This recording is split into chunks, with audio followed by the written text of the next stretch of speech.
In the quiet woods behind Kaito's house, where sunlight struggled to touch the mossy ground, stood a forgotten shrine, tangled in ivy and thyme. It was here, amidst the silent stones, that Kaito found him, a tiny bird, a flicker of azure and gold, with a wing bent at a painful angle. Day after day, Kaito tended to the small creature, his gentle hands offering water from a leaf and morsels of berries. The bird, which he simply called Little Wing, slowly healed. A silent understanding grew between them, a friendship woven from patience and care, blossoming in the heart of the ancient forest. One morning, as the first light of dawn painted the sky, Little Wing chirped a melody Kaito had never heard before. The notes shimmered in the air, and to Kaito's astonishment, the bird spoke, its voice like the chiming of tiny bells. It wasn't just any bird. It was a messenger sent by the great Azure King, the legendary spirit bird of the skies. An invitation was extended, a journey to a realm hidden beyond the veil of human sight. Trusting his friend, Kaito agreed. A swirling vortex of wind and feathers enveloped him, lifting him from the forest floor, up, through the clouds, until the world below was just a patchwork quilt of green and blue. He arrived in a place of breathtaking beauty. A kingdom floated on clouds as solid as pearl, with rivers of liquid light and trees that bore crystalline fruit. Birds of every imaginable color flitted through the air, their songs weaving a constant, harmonious symphony. This was the aviary of dreams, the sanctuary where the world's dreams were nurtured and protected. The Azure King, a magnificent creature whose feathers held the depth of the midnight sky, greeted Kaito. He explained that their sacred duty was to guard the dreams of all living things, keeping them safe from despair. But a shadow was growing, a creeping darkness that fed on hope, threatening to consume their world and plunge the waking world into a dreamless, joyless existence. The Azure King showed Kaito the encroaching blight. At the edge of their radiant kingdom, a storm of inky blackness pulsed with a malevolent energy. It was a physical manifestation of fear and nightmares, twisting the vibrant landscape into grey, lifeless husks. The bird's songs, once powerful enough to mend a broken dream, now faltered at its edge. The king explained that the shadow was born from a forgotten, collective nightmare, a fear so profound it had gained its own consciousness. He believed that only a being who straddled both the human and spirit worlds, someone with a pure heart and an unbreakable bond with one of their own, could face it. His ancient, wise eyes rested on Kaito and the small messenger bird perched on his shoulder. Kaito, though just a boy, felt a surge of courage.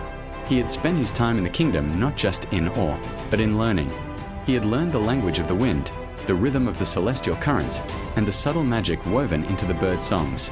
In his pocket, he carried a small whistle, one he had carved from a fallen branch back in his own world. It was a simple thing, but he had poured his feelings for his new friends into its creation.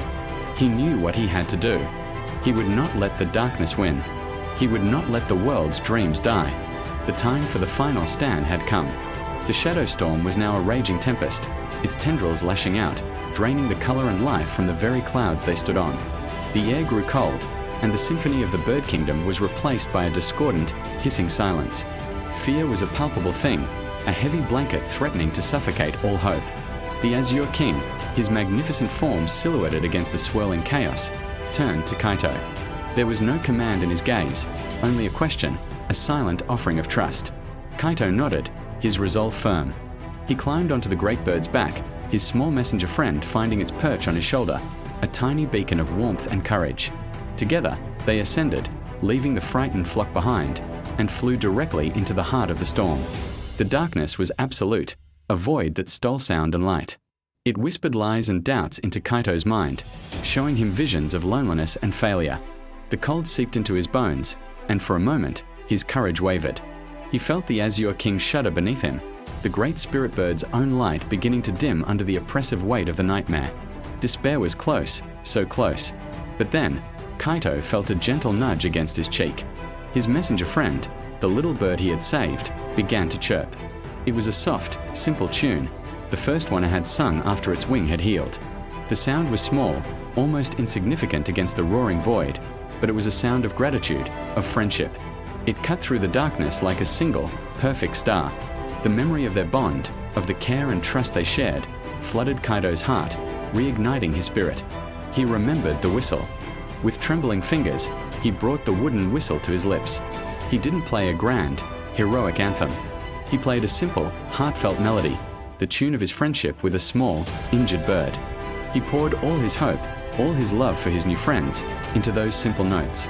The sound, pure and true, harmonized with the little birds chirping. Then, a miracle happened. The Azure King, hearing their song of unity, added his own voice, a deep, resonant call that echoed with the power of ages. The three melodies, one human, one small messenger, one legendary king, intertwined. They wove together, creating a chord of pure harmony, a light brighter than any star. The sound wave of pure, unadulterated friendship radiated outwards, striking the core of the nightmare.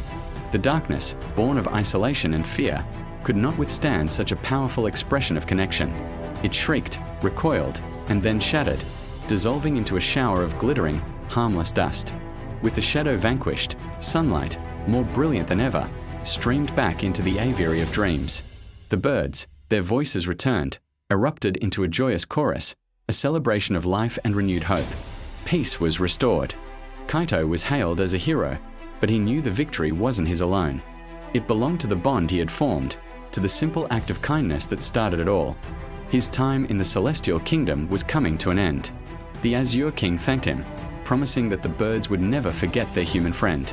As Kaito prepared to leave, the little messenger bird landed on his shoulder one last time, rubbing its head against his cheek in a final, fond farewell.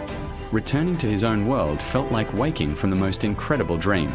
He stood once more before the old, overgrown shrine in the forest behind his house.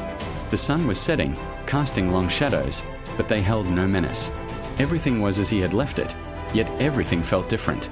The world seemed more vibrant, the birdsong in the trees sweeter.